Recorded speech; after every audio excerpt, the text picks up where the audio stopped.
So today we will be discussing the following: software architecture definition, factors of software architecture, software design definition, goals of architecture, limitations of software architecture, roles of software architect, common quality attributes, common architecture design, types of architecture, and key design principles. So let us first define what is software architecture. So it refers to the bigger structures of a software system, and it deals with how multiple software processes cooperate to carry out their tasks.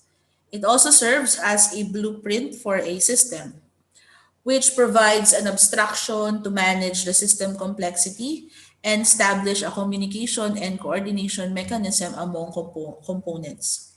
It is the primary carrier of system qualities such as performance, modifiability, and security, none of which can be achieved without a unifying architectural vision. So, the software architecture of a program or computing system is a depiction of the system that aids in understanding how the system will behave. By building an effective architecture, you can identify design risks and mitigate them early in the development process.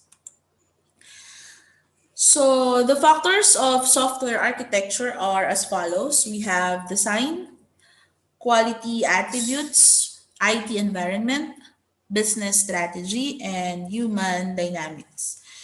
So it describes the major components, their relationships and architectures, and how they interact with each other. So let us define one by one the various factors of software architecture. The first one is design, a plan or specification for the construction of an object or system, or for the implementation of an activity or process. It is also the result of that plan or specification in the form of a prototype, product, or process. Design is the building of software application which displays the functionality of the product under development. We also utilizes various design tools and techniques to demonstrate the flow, procedure, or algorithm of the software product. We have quality attributes. It includes correctness, reliability, adequacy, reliability, robustness, maintainability, readability, extensibility, testability, efficiency, and portability. So the quality attributes are features that facilitate the measurement of performance of a software product. It will also enable software architects to guarantee that a software application will perform as the specifications provided by the client. So when we talk about correctness, it refers to agreement of program code with specifications. The correctness of a program becomes especially critical when it is embedded in a complex software system. The behavior over time for the fulfillment of a given specification depends on the reliability of the software system. Reliability here derives from correctness and availability of software system. The software system can be seen as reliable if this test produces a low error rate, which depends on the frequency of inputs and on the probability that an individual input will lead to an error. Adequacy pertains to, for example, the input required of the user should be limited to only what is necessary. The software system should enable flexible data input on the part of the user and should carry out plausibility checks on the input. Learnability of a software system depends on the design of user interfaces and the clarity and simplicity of the user instructions. Interfaces must be easy to use and navigate. The user manual should explain to the user what the software system should do. Robustness, on the other hand, reduces the impact of operational mistakes, erroneous input data, and hardware errors. We sometimes commit frequent errors like erroneous commands or typing errors, which must be handled with care. Another example is less frequent errors like power failure that can be handled more laxly but still must not lead to irreversible consequences. Maintainability refers to suitability for debugging, correctness of errors, and for modification and extension of its functionality. Readability depends on the software system's form of representation, programming style, consistency, quality of the documentation, or structuredness of the system. Extensibility allows required modifications at the appropriate locations to be made without undesirable side effects. Testability is allowing the programmer to follow program execution and for debugging. Various testing tools must be used in the source code to reduce the testing effort and provide systematic testing of all system components. Efficiency is the ability of a software system to fulfill its purpose with the best possible utilization of all necessary resources such as time, storage, transmission channels, and peripherals. And portability is the ease with which a software system can be adapted to run on computers other than the one for which it was designed. So those are the definitions of the quality attributes stated in this slide. Next, we have another factor of software architecture, which is IT environment. An integrated collection of technology components that serves the needs of its users and the owner of the resulting system. It is the policies and procedures that the entity implements and IT infrastructure like hardware, operating system, and application software that is used to support business operations and strategies. Human dynamics is a team-oriented activity involving engineers, developers, business analysts, domain experts, data infrastructure architects, and project managers. Software systems are fundamentally solution designed by humans for humans. Developing a system is inherently a team-oriented activity involving engineers, developers, business analysts, domain experts, data and infrastructure architects, and project managers. The last factor of a software architecture is the business strategy. It refers to the actions and decisions that a company takes to reach its business goals and be competitive in its industries. It is also defined what the business needs to do to reach its goals, which can help guide the decision-making process for resource allocation. Next, we have the software design. It provides a design plan that describes the elements of a system, how they fit and work together to fulfill the requirement of the system. The objectives of having a design plan are as follows: to negotiate system requirements and to set expectations with customers, marketing, and management personnel. It acts as a blueprint during the development process, and it guides the implementation tasks, including detailed design, coding, integration, and testing.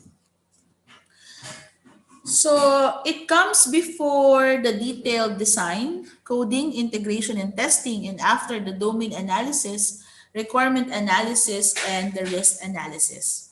So we have here the software design, which involves domain analysis, requirement analysis, risk analysis. Then we have the requirement desired quality, and then software architecture design, hardware architecture design, modification to hardware architecture, modification to various environments, and then we have the implementation constraints, which consist of detailed design, coding, integration, and testing. So basically, the domain analysis is the process of analyzing related software system to find their common or variable parts. The requirement analysis is the process of determining user expectations for a new and modified product.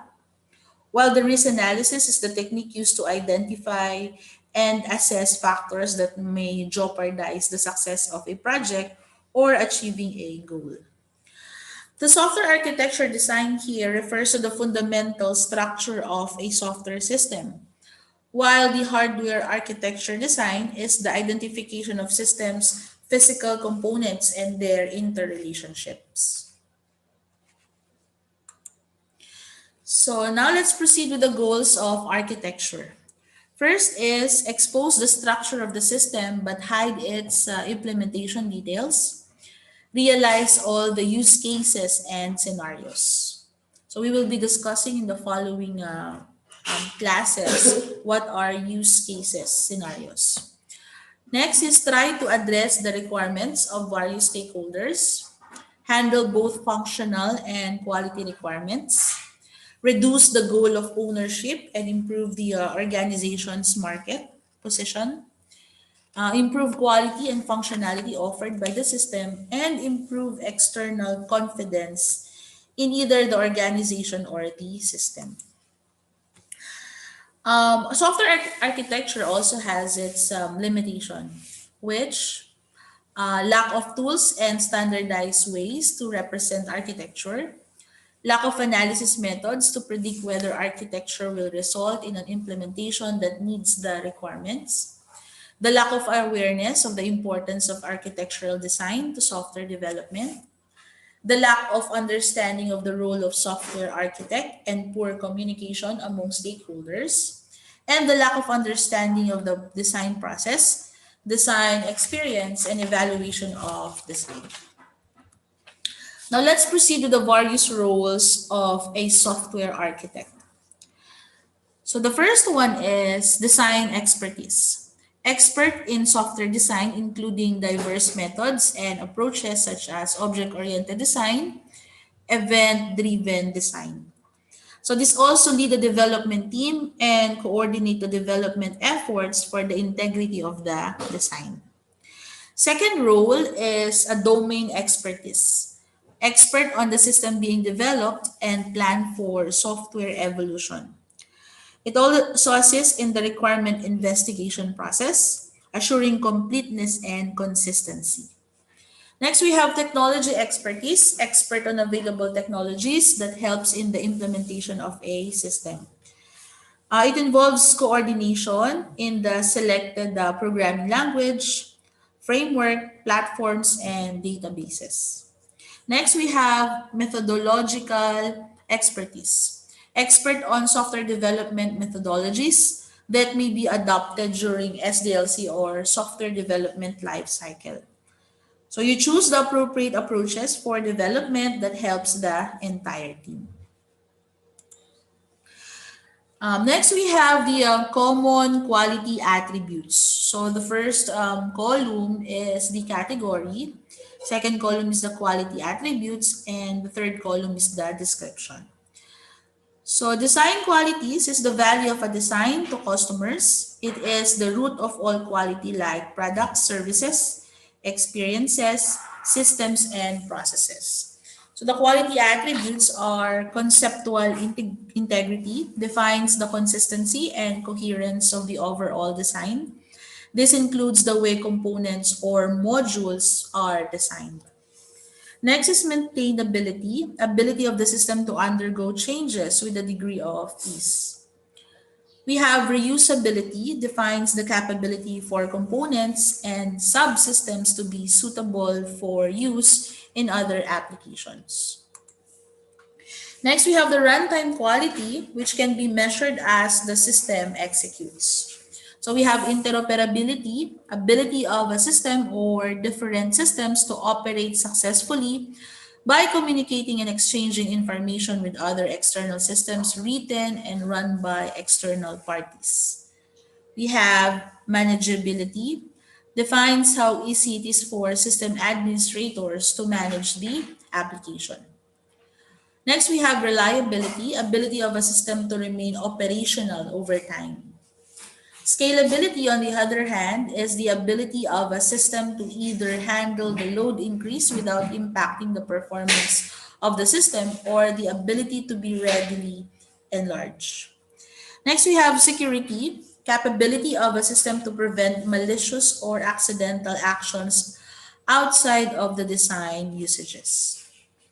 Next, performance, indication of the responsiveness of a system to execute may action within a given time interval.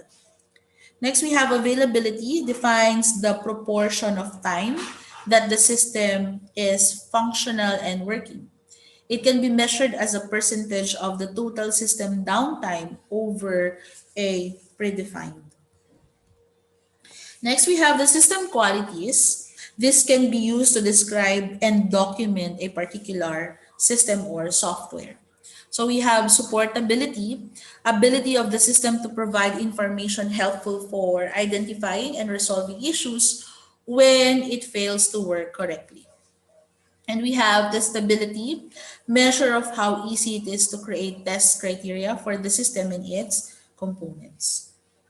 Next, we have the user qualities to design products that satisfy their target users or beneficiaries. So usability defines how well the application meets the requirements of the user and consumer by being intuitive. Next, architecture quality is an open concept built on knowledge. So we have correctness, accountability for satisfying all the requirements of the system. Next, we have portability, ability of the system to run under different computing environment, which is under the non-runtime quality. The non-runtime quality cannot be measured as the system executes. Then we also have integrity, ability to make separately developed components of the system work correctly together. Next, we have modifiability, ease with which each system software can accommodate changes to its software. Next, we have the business quality attributes, a property of a work product or goods by which its quality will be judged by some stakeholders. So we have the cost and schedule, cost of the system with respect to time to market, expected project lifetime, and utilization of legacy. Next, we have marketability, use of system with respect to market competition. So now let's proceed with the architectural style. So this is also known as a topological layout of the components indicating their runtime interrelationships. So the architectural style can be known as architectural pattern, which is a set of principles which shapes an application. It also defines an abstract framework for a family of system in terms of the pattern of structural organization. The architectural style is responsible for providing a lexicon of components and connectors with rules on how they can be combined, improve partitioning and allow the reuse of design by giving solutions to frequently occurring problems, describe a particular way to configure a collection of components, a module with well-defined interfaces, reusable and replaceable, and connectors, which means communication link between those modules. Next, we have here common architectural design. So we have on the first column the category, second column is the architectural design, and the third column is its description. So let's start with the first category, which is communication. So we have the message bus, prescribes use of a software system that can receive and send messages using one or more communication channels. Next, we have the SOA or the service-oriented architecture, which defines the applications that expose and consume functionality as a service using contracts and messages. Next category, we have deployment. We have the client server, separate the system into two applications where the client makes a request to the server. Next, we have the three-tier or N-tier, separates the functionality into separate segments, with each segment being a tier located on a physical separate computer. Next, we have domain, or domain-driven design focus on modeling a business domain and defining business objects based on entities within the business domain. Next, we have the structure. Component base break down the application design into reusable, functional, or logical components that expose well-defined communication interfaces. Next, we have the layered. Divide the concerns of the application into stack groups or layers. Next, we have the object-oriented based on the division of responsibilities of an application or system into objects, each containing the data and the behavior relevant to the object. Now let's proceed with the various types of architecture. So we have the business architecture. It is defined as the strategy of business, governance, organization, and the key business processes within an enterprise and focuses on the analysis and design of business processes.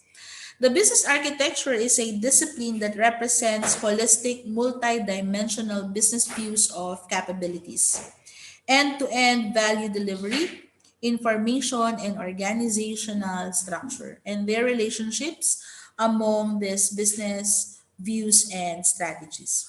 Example are enterprise, mission, vision, goals, and strategies. Next type is the application or software architecture. It serves as the blueprint for individual application systems, their interactions, and their relationships to the business processes of the organization. So, a map of how an organization software applications are assembled as part of its overarching enterprise architecture and how they interact with each other to meet business or user requirements. Example of which is a layered pattern, which is used to structure programs that can be decomposed into group of subtasks, particularly applicable to general desktop applications or e-commerce web applications.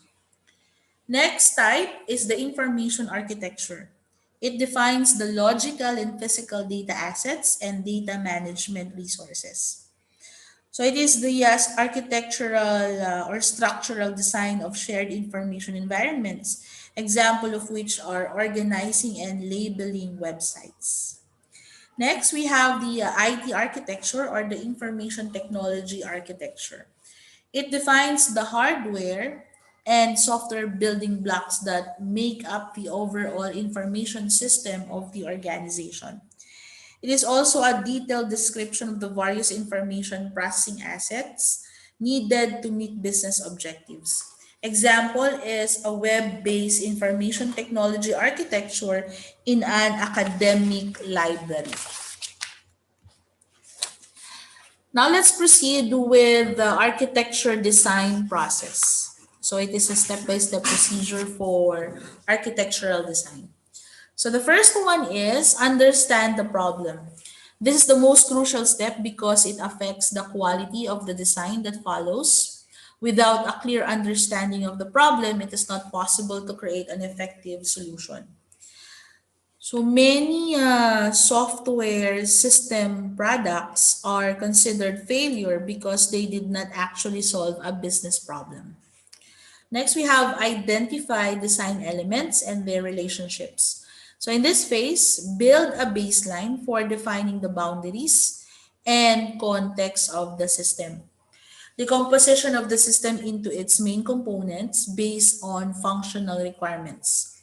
So the decomposition can be modeled using a design structure matrix, which shows the dependencies between design elements without specifying the granularity of the elements. Next, we have evaluate the architecture design. So each quality attribute is given an estimate so in order to gather qualitative measures or quantitative data. The design is evaluated. So it involves evaluating the architecture for conformance to architectural quality attributes requirements. If all the estimated quality attributes as per required standard the architectural design process is finished.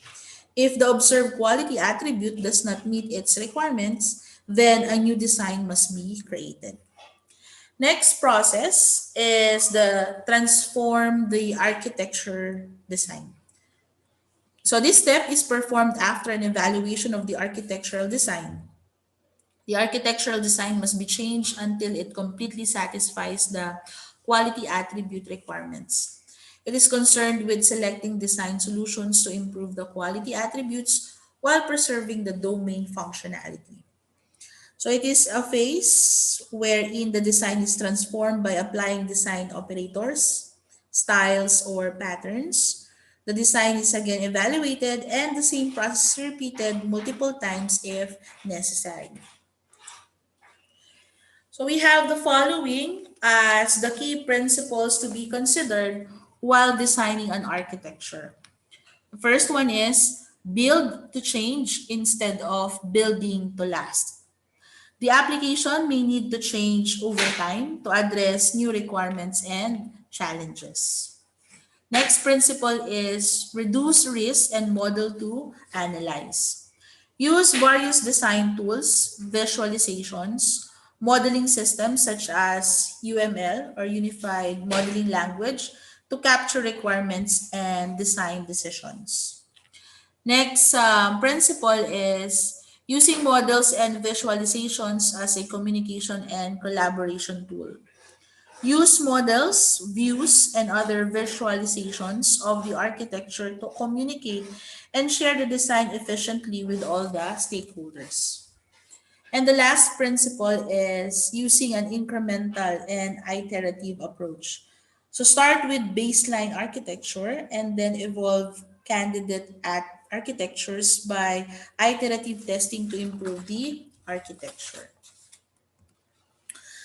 So we have another key design principles here.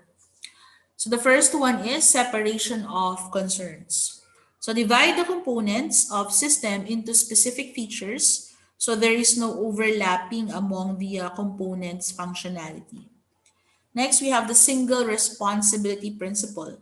Each module of a system should have a specific task which helps the user to clearly understand the system. Next, principle of least knowledge. This approach avoids interdependency and helps maintainability. Next, minimize large design upfront. Utilize this principle if the requirements of an application are unclear. If there is a possibility of modifying requirements, avoid making a large design for the system.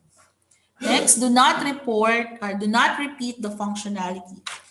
Duplication of functionality within an application can make it difficult to implement changes, decrease clarity, and some potential inconsistencies. Next, prefer composition over inheritance while reusing the functionality. So it provides a great level of freedom and reduces the inheritance hierarchies. Next, we have identify components and group them in logical layers. This principle will satisfy the requirements in each area of concern needed in the system. Next, we have define the communication protocol between layers. Understand how components will communicate with each other, which requires a complete knowledge of deployment. Next, we have define data format for a layer. This principle reduces up processing overhead. Do not mix the data format so that applications are easy to implement, extend, and maintain. Next, we have system service components should be abstract. So code related to security, communication, or system services like logging, profiling, and configuration should be in a separate components. Next, we have design exceptions and exception handling mechanism. So this principle helps the components to manage errors or unwanted situation in an elegant manner. And the last key design principle is naming conventions.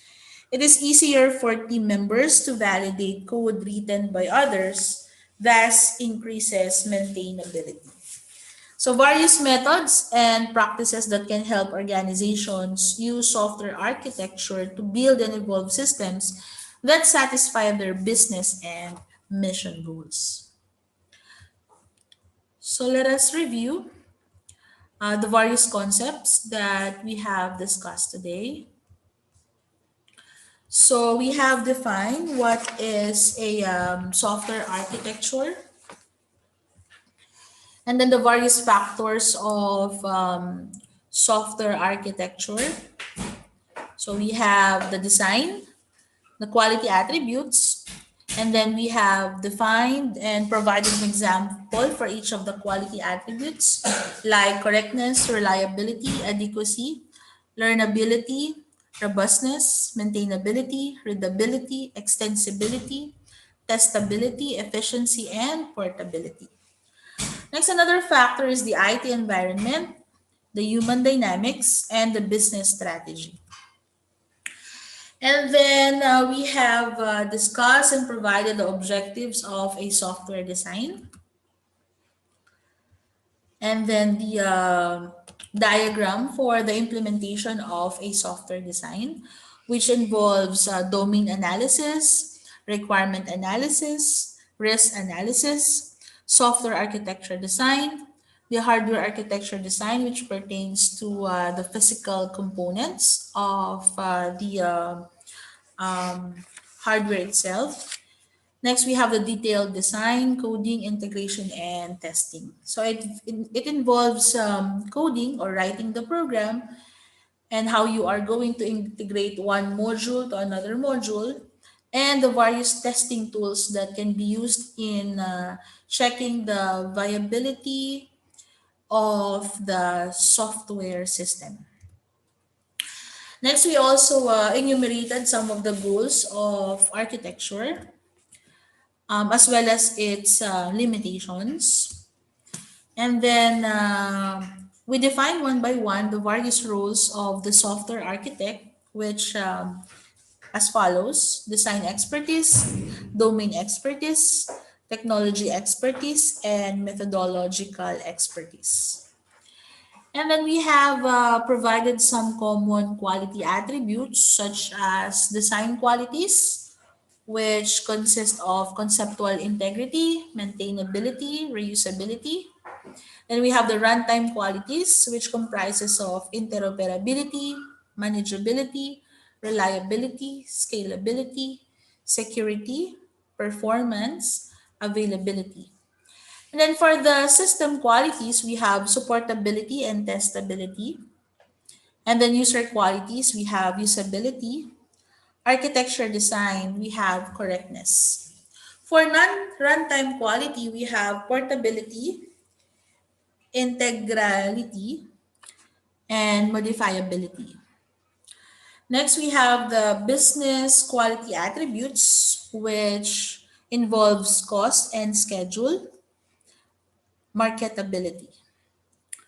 And then we have defined the architectural style, which is also known as architectural pattern, or also known as topological layout of components, which also discusses its runtime relationships with each other. So next, we have the common architectural design, which involves communication. So we have the message bus and the service-oriented architecture, or SOA. Then we have deployment, which consists of client server, three-tier or n-tier. We have domain or domain-driven design, structure or component-based, layered or object-oriented. And then we have four types of architecture. We have the business architecture, application or software architecture, information architecture, and information technology architecture. And then we have the various phases of architecture design. The first one is understanding the problem. Next is identify design elements and their relationships, followed by evaluating the architecture design and transforming the architecture design. Then we have the four key architecture principles, such as build to change instead of building to last, reduce risk and model to analyze, use models and visualizations as a communication and collaboration tool, and use an incremental and iterative approach. And then the last topic, we have the key design principles, which are as follows: separation of concerns, single responsibility principle, principle of least knowledge, minimize large design upfront, do not repeat the functionality, prefer composition over inheritance while reusing the functionality, identify components and group them in logical layers, define the communication protocol between layers, define data format for a layer, system service components should be abstract, design exceptions and exception handling mechanism, and naming conventions.